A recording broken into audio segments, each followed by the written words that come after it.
Hi, welcome to our channel.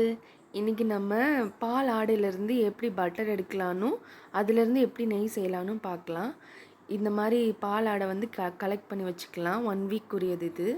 இதை வந்து மிக்சியில் போட்டு ஒரு அடி அடிச்சுட்டு ஒரு டம்ளர் தண்ணி ஊற்றி இன்னொரு தாட்டிட்டு மிக்சியில் அடிச்சிட்டிங்கன்னா நம்மளுக்கு பட்டர் ரெடி ஆயிரும்.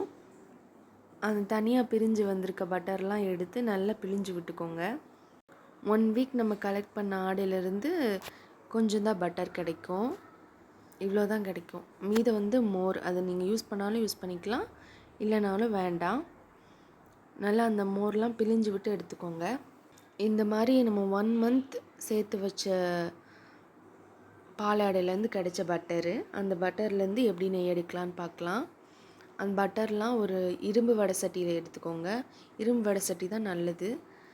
அந்த மாதிரி எடுத்துகிட்டு எல்லாத்தையும் கலந்துட்டு நல்லா ஸ்டிர் பண்ணி விட்டுக்கோங்க. அதை மீடியம் ஃப்ளேம்லேயே வச்சா ரொம்ப நல்லாயிருக்கும். ஹை ஃப்ளேமில் வச்சிட்டிங்கன்னா கருகிரும், அது நல்லா இருக்காது. நல்லா கலந்து விட்டுட்டா கொஞ்ச நேரம் கழித்து இந்த மாதிரி டஸ்ட்டெலாம் மேலே தங்கும். அதை ஒரு ஸ்பூன் வச்சு பவுலில் எடுத்துருங்க. அதுக்கப்புறம் நெய் ரெடியான பிறகு கடைசியில் கருவேப்பிலை இல்லைன்னா முருங்கை இலை சேர்த்துக்கோங்க. முருங்கை இலை சேர்த்தா இன்னும் டேஸ்ட்டாக இருக்கும் நெய். அதுக்கப்புறம் அடுப்பு ஆஃப் பண்ணிடுங்க. அவ்வளோதான், நெய் ரெடி ஆயிரும்.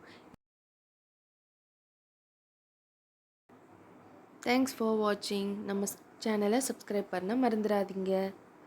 சப்ஸ்கிரைப் பண்ணிவிட்டு அப்படியே அந்த பெல் பட்டனையும் கிளிக் பண்ணிடுங்க.